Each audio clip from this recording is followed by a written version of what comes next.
In the year 1954, there was a war that had been sold to the U.S. public as one where a sophisticated and magnanimous power would have few problems defeating North Vietnam.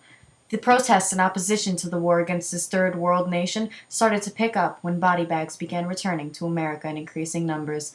The war that had been sold to the U.S. public as one where victory was guaranteed was in reality taking many young lives, and this war began the great, passive, anti-war battles.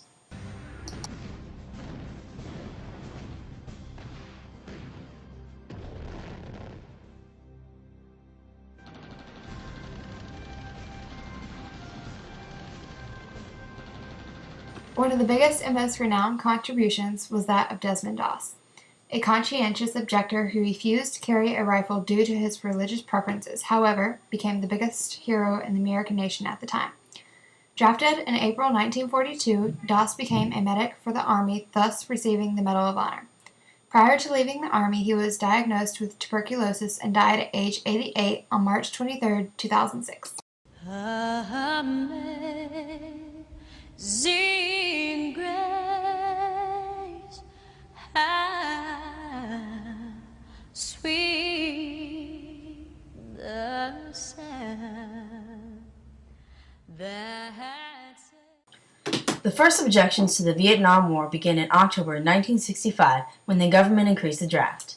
In February, there had only been 3,000 draftees a month. However, in October, it was increased to 33,000 a month. Those among the wealthier class had the opportunity to draft Dodge, but this was not a comfort open to most poor working class men. Tearing and burning draft papers became a common event and was the first attempt of protesting the Vietnam War.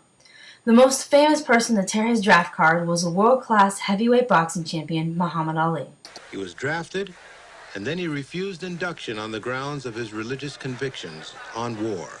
My conscience won't let me go shoot my brother or some darker people or some poor, hungry people in the mud for big, powerful America and shoot them for what? They never called me nigger.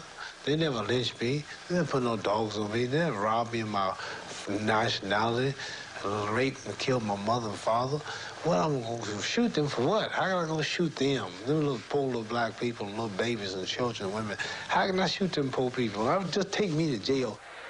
While fighting imprisonment for his stand, Ali was also stripped of his title, denied a license to fight in the United States, and denied a visa to go overseas to fight.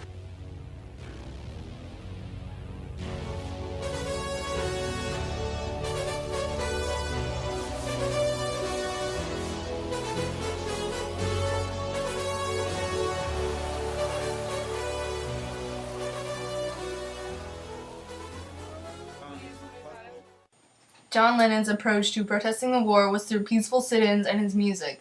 His song, Give Peace a Chance, was considered the unofficial anthem for the Vietnam War protesters. John Lennon's active objection to the war paved the way for the protesters so completely that the federal government campaigned against him intently. For example, they put wiretaps in his phones and on more than one occasion sabotaged his green card and attempted to send him back to his home country of England.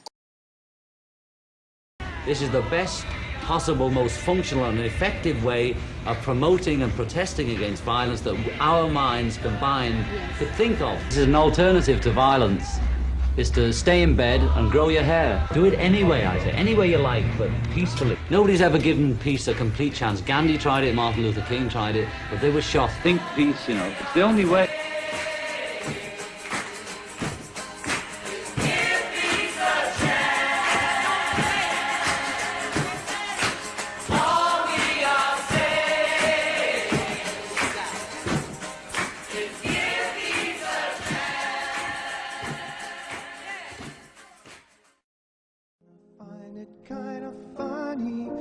Find it kinda sad. The dreams in which I'm dying are the best I've ever had.